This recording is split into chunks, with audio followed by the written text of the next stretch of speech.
can we deal with that? As Ben Stiller does is, once he do that karate chop thing and meet the parents, can you deal with that?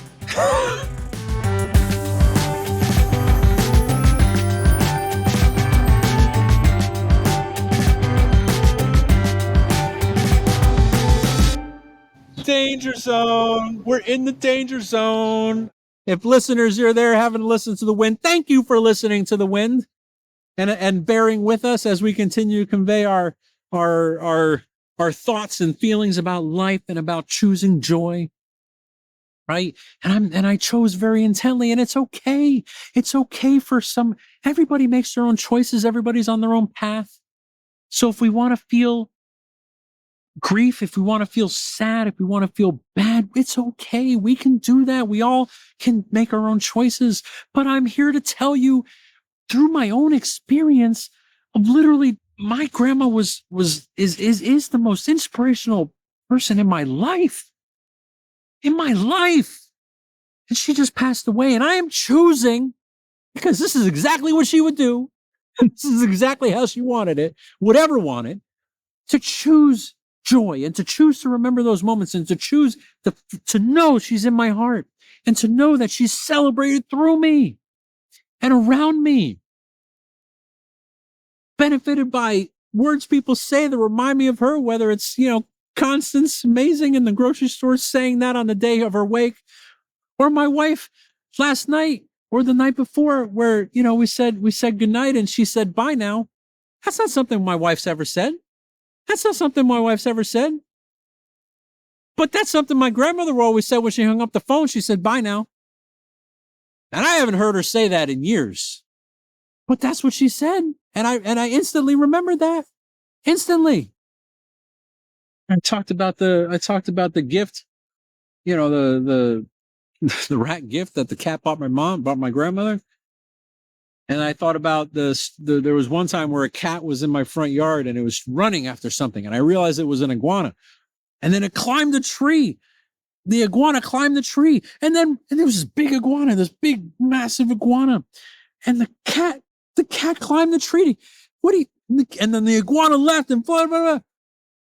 The cat caught the iguana, had the iguana in its mouth. And I was thinking about that. This past the other day, I was thinking about that. And I said, man, because I was thinking about the gift, with the cat thing and everything like that. And that happened like years ago, like 3 or 4 years ago. And I hadn't seen that happen since. I'm walking the other day, literally yesterday.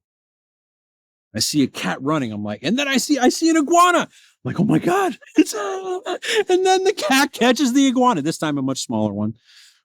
But what? I was just thinking about that. And then it just came into my awareness again. This orchid, this beautiful orchid behind me, orchids are my grandmother's favorite flower. As this beautiful seabird comes and chirps above us. We bought place cards for the dinner, for my grandmother's celebration of life dinner that I was organizing. And bought place cards, one with a white orchid and one with a blue butterfly. Mix it up a little bit.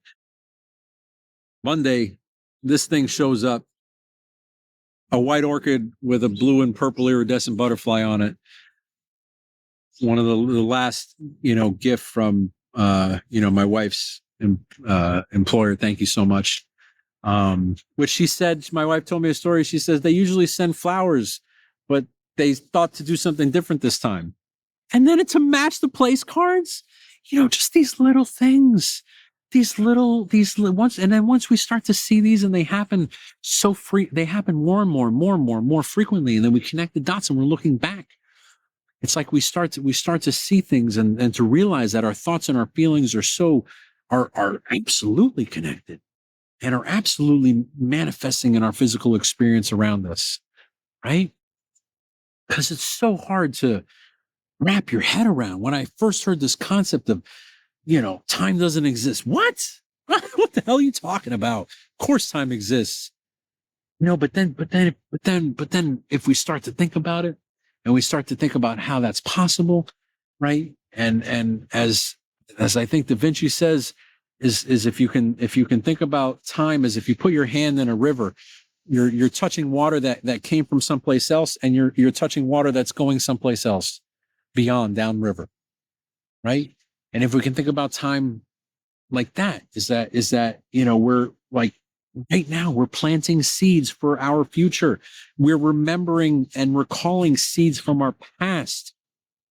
And right now is a seed. You're going to say, remember when this crazy enthusiastic guy on this show said this thing and blah, blah, blah, blah, blah. Yes. Remember when. Make more remember when moments. Say to yourself, as Emerald would say, self, remember when this happened, or were you around loved ones or around friends or around people, or something bad, terrible happens. I'm going to remember when this was terrible, but I'm focusing something more clearly. Or or people are going to remember when, I was this, and they're going to remember when I was just that. And now, but now I'm going to be that. But we have to be that. And that's the whole point. Because it's not that which we see. What we see in our world is a reflection of our inner thoughts and our feelings. Every relationship we have, everything we see in our physical appearance around us is a reflection. And if we look at it as a reflection, and we look at every person as energy, and we look at every relationship and every circumstance as energy and as an opportunity to continue to build the momentum of energy. In Abundance by Deepak Chopra and in The Divine Matrix, also called The Field, by Greg Braden, talk about reflections, talk about the mirror that the world is, that our world is of our thoughts and our feelings, right? And I'm sharing all of these synchronicities and all of these things, of the things that I've thought about and the feelings that I've had, to help give examples of that. But we all have these examples. If we're tuned in, into that, we all have those examples. If we're tuned into the awareness of abundance, things start becoming more abundant.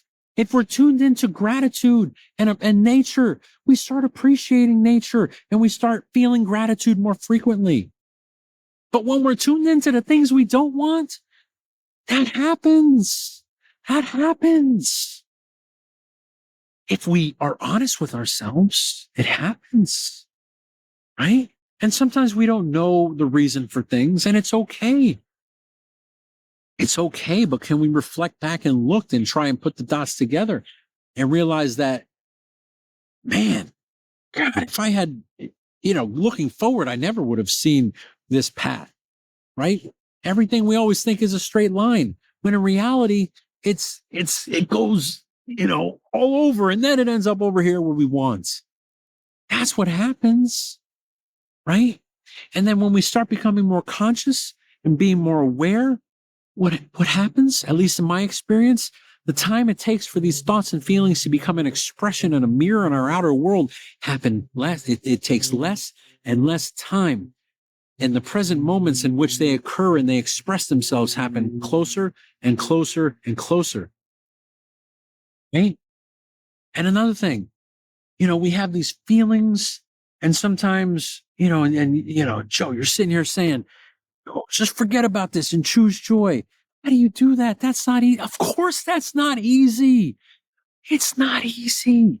And you know what? Sometimes we have things inside, and we need to express them.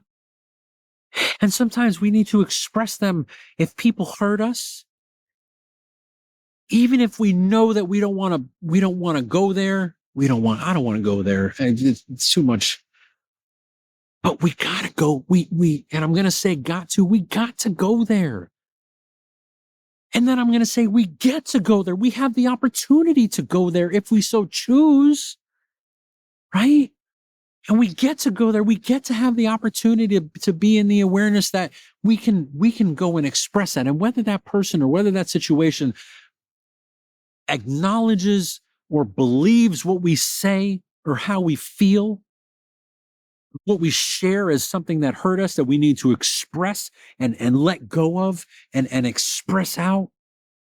We build up this energy, And most times it's negative energy, and we feel bad, and we're stressed. And most of the time it's because we're having to just say yes, yes, yes. And we can't really give our opinion or give our thought or tell the people who need to be told what needs to be said. This beautiful Mr. Carty up there sings at the top of his perch where his home is, where his young baby is learning how to fly, which, by the way, cardinals are one of the birds that actually steward their young for several weeks and sometimes months. So really interesting fact from what has been studied through nature of cardinals. But we have to express that. We have to express those feelings some way. Musicians express that in music. Right? Just as we talked about with Dark Side of the Moon, with Roger Waters' comments. Exactly what we're talking about. Exactly. So musicians express that, and sometimes it's good and sometimes it's bad. Paul McCartney, man, between you and Jason Mraz, Paul McCartney, let's get together and write a love song. I mean, you guys have written more love songs than anybody that I could tell. So let's get together and write a love song. How incredible would that be? What? Jason Mraz and Paul McCartney writing a song about love? Talk about a monumental, collective consciousness, universal intelligence achievement in terms of expressing love. Wow, let's make that happen, please. But you guys express, Jason Mraz and Paul McCartney express love. And if we look at every love song, and we remove the names, we remove the places, the nouns in there, and we generalize it, and we look at the intention of the lyrics and the expression of the music, they all say the same thing. They're all defining love. They're all defining love as something that we all feel. We all don't know how to express it in words, yet we have all these songs with all these lyrics that say it so consistently. And because we limit with our society, and it's nobody's fault, we use love as a romantic term, and it's so limiting. And we don't use love as something that's selfless, of something that's giving, of something that's with pure intention from within, right? It was so interesting in listening to George Harrison was speaking, and if these walls could sing, and he was talking about the time where they recorded All You Need Is Love in Abbey Road Studios. That's where they recorded it. Fun fact, I didn't know this, but how incredible. Mick Jagger and Keith Richards were there in that room when they were singing that. They were part of everybody's all together now. They were part of that all together now. Did you not know? I didn't know that. Here we go. Be insanely great, dropping things everybody forgot or nobody knew or whatever. What an I'm looking at the video and they're showing it and I'm like, is that Mick Jagger? And then I Googled, our good friend Google, that tells us all the answers to everything we want to know in an instant. Yes, Mick Jagger and Keith Richards were there. Absolutely. And then George Harrison recalling his words were, there was such a heightened level of consciousness and energy at that time where they did All You Need Is Love. And they the summer of love and peace and love, and everybody says, oh, they were hippies, and that became a movement that then kind of fluttered into the 70s and 80s and 90s, and here we are today, in the aughts, as they say, and the teens, and now we're in the 20s, right? But he's George Harrison,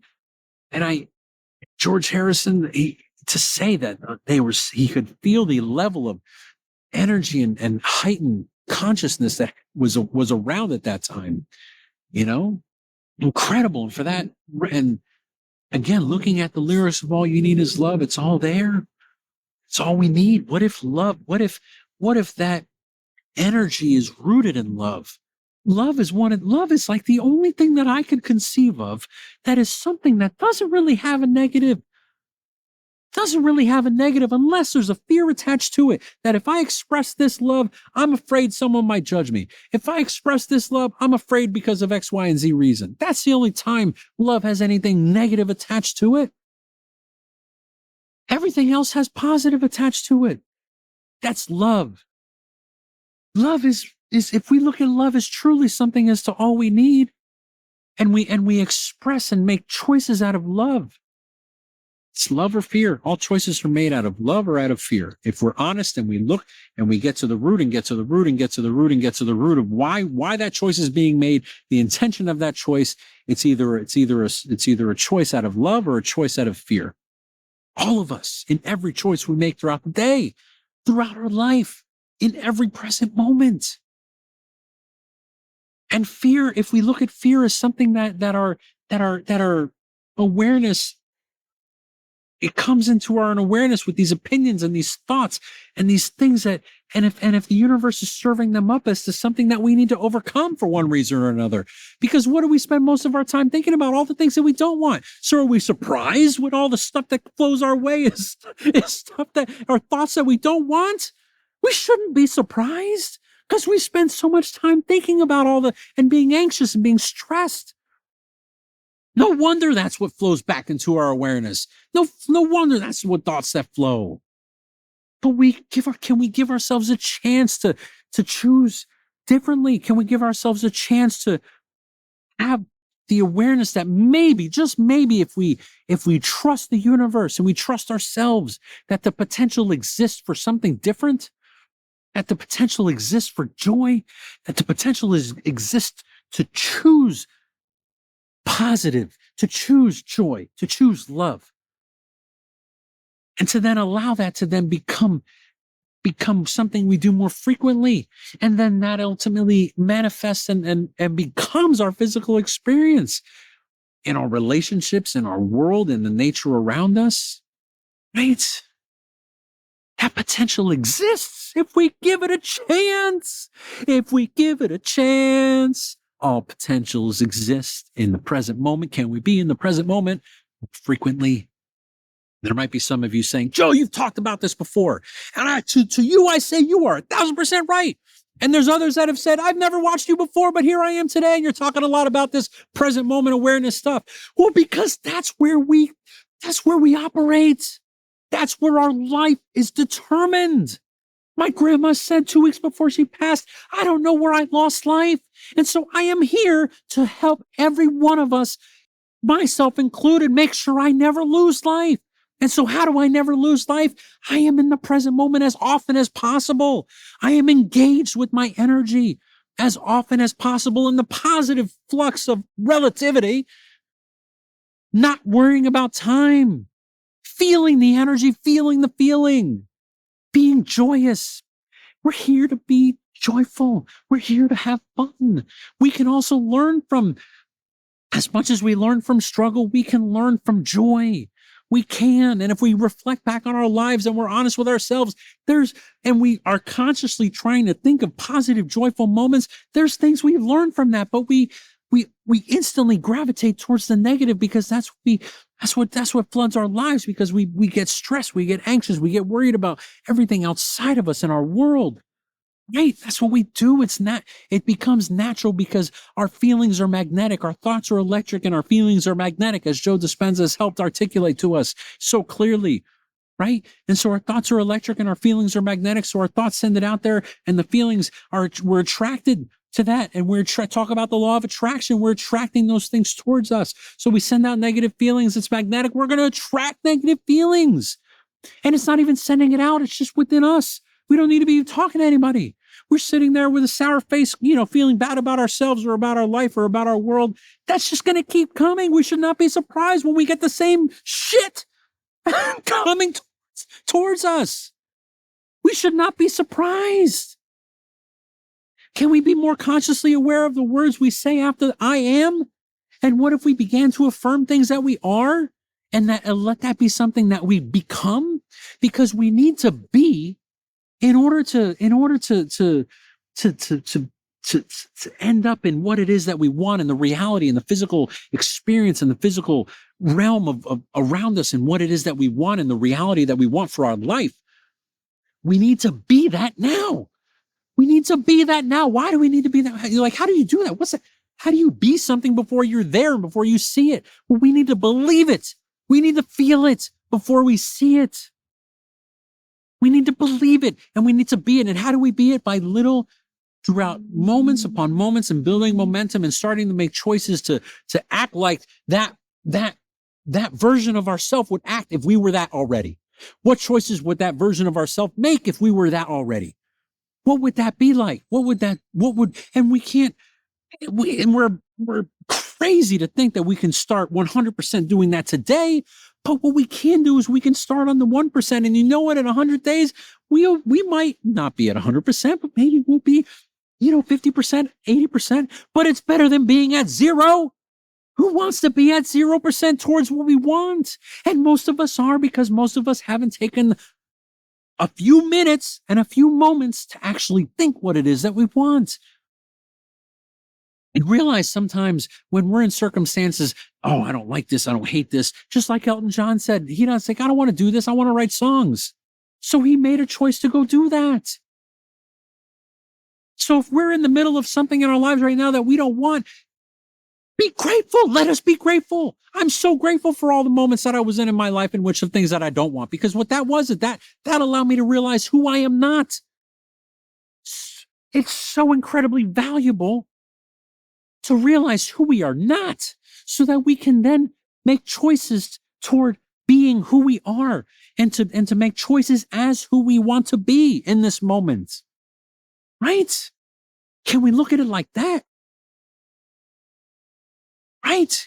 Can we deal with that? As Ben Stiller does, is what's he do, that karate chop thing and Meet the Parents? Can you deal with that? Right? Can you deal with that? Can you deal with that? Whatever. Right? Thank you, Ben Stiller, for your moments of joy that you've expressed to so many millions and millions of people through your films and comedy. The whole Stiller family, thank you. Incredible. How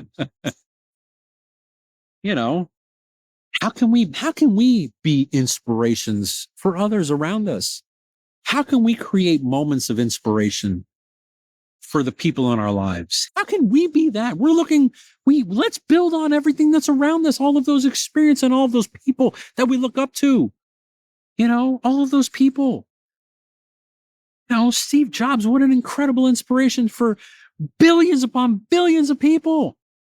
Can we look at some of the choices he made throughout his life to get to him to where he is, to where he became, to inspire the generations of people that he inspired through incredible products that simplified complex concepts, to then get to a place in which you realize the leverage is in products, absolutely, but there's so much more leverage in creating inspiration for present moments. And how do you do that? He looked at what Disney did in films they had produced decades and decades prior that were still having moments of joy upon children and upon adults.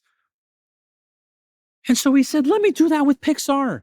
Even though they kept asking for money and were, made business choices probably not the way, and there was no focus, he realized how important focus was, so that he could then give Jony Ive that same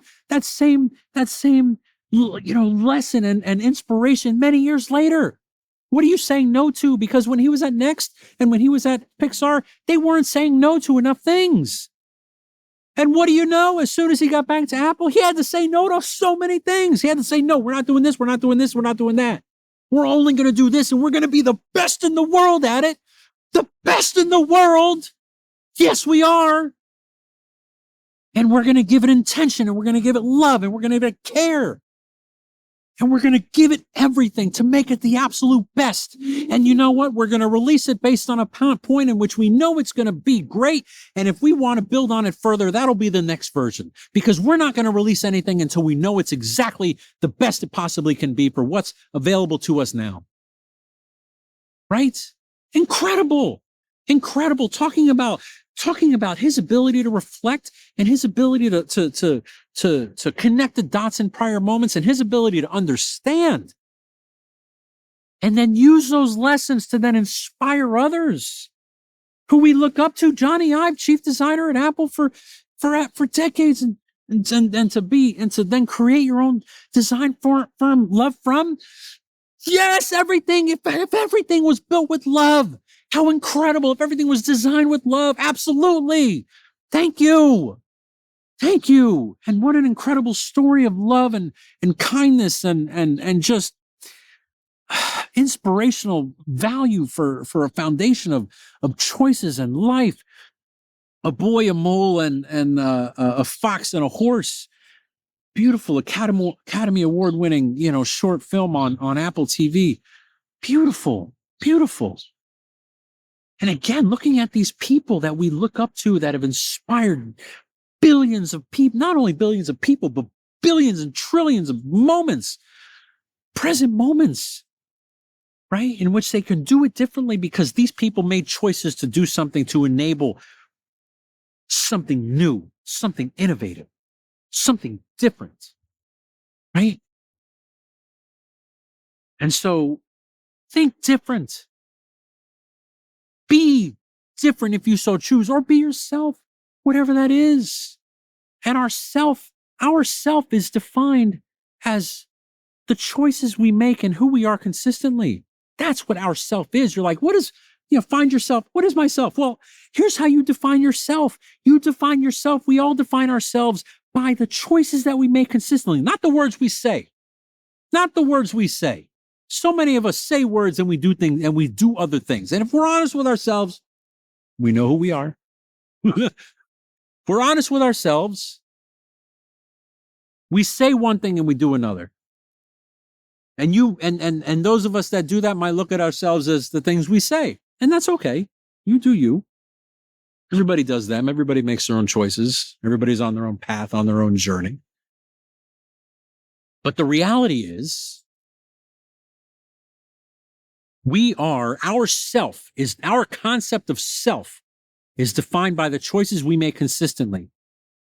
And if all that exists in the present moment, right now in the present moment, if all potentials exist in the present moment and all that exists right now in the present moment, that's our self. What are we thinking about now? What have we done consistently in the past, several months, several years? That's our concept of self. Not just the words we've said, but the actions we've taken, the things that we've done. And I'll reference again an email that Steve Jobs sent to the entire Apple company, I think in 2003, where the subject was Aristotle. And he says, excellence is Aristotle's. It was a quote from Aristotle, which I'm paraphrasing, but he says, excellence is a choice and therefore a habit. It's not something that you strive for. It's an element of the choices that you make consistently and consistently. Riley, maybe you can help me clear that up for those that are saying this guy doesn't even know what he's talking about. But it's a matter of making choices. It's a matter of if we want to be excellent, we need to make choices that contribute to being excellent. So I just Googled Aristotle and Steve Jobs, and I'm in the Steve Jobs archive, Make Something Wonderful book, and search the entire book for Aristotle.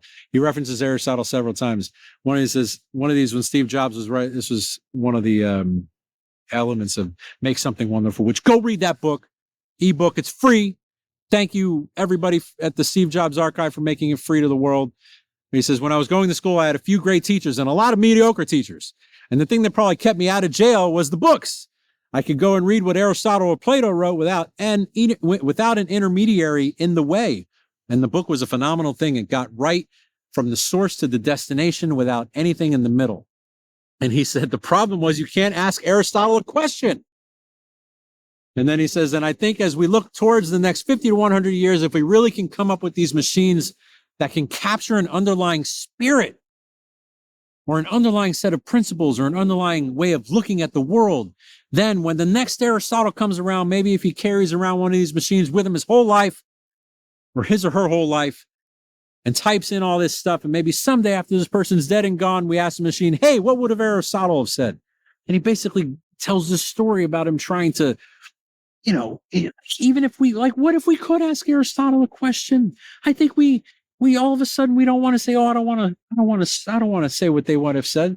Well, but if we can use their moments of inspiration and use their moments of wisdom to understand what they said and give our own version of that, it doesn't need to be what they said, but let them be a contributor to our own consciousness. Here's the Aristotle quote. Emailed Apple employees. Steve Jobs said that this was his favorite quote. On January 20th, 2002, he said, "We are what we repeatedly do. Excellence then is not an act, but a habit." Aristotle. That's the quote. We are what we repeatedly do, which I think I said like 3 times leading up to that, but I forgot that that's what he actually said. But that's it. We are what we repeatedly do. And that is our self. That's our concept of self. Whether we want to admit it or not. But we are what we repeatedly do. And so why not do things that we want? Why not do things that we are working towards, something that we believe in, that we feel from our intuition is something that is right, and something that is not just right, but is truth for us. As Einstein said, I'll say it again, I've said it before, the most valuable thing is intuition. Intuition is the most valuable thing, right? Incredible, absolutely incredible. So can we take these moments from these inspirational, most influential people that have ever walked among us? As Einstein said, all of those have first come in contact with what was within in their spirit. And then, only then did they become become known and become in contact with their physical selves. But they were first in constant communion and constant connection and constant union with what was inside. Whether we're a musician, whether we're an athlete, whether we're a business person, whether we're just a normal person, whether we're whatever, can we connect with what's in here? And then let that be something that we trust. Let that be something that guides us. Let that be something that we can leverage for our benefit, because it's all that's coming from here is good. All that's coming from here is good. Right? What opportunity we have. Wow. Have an amazing day. Have an amazing day. You need to have an amazing day. I'll have an amazing day. You have an amazing day. The birds are going to sing. The bees are going to flutter. The flowers are going to bloom. The sun's going to shine. And we will choose to have an amazing day. In amazing moments throughout the day, engage with their energy and our awareness. Have an amazing day. Bye. Bye now.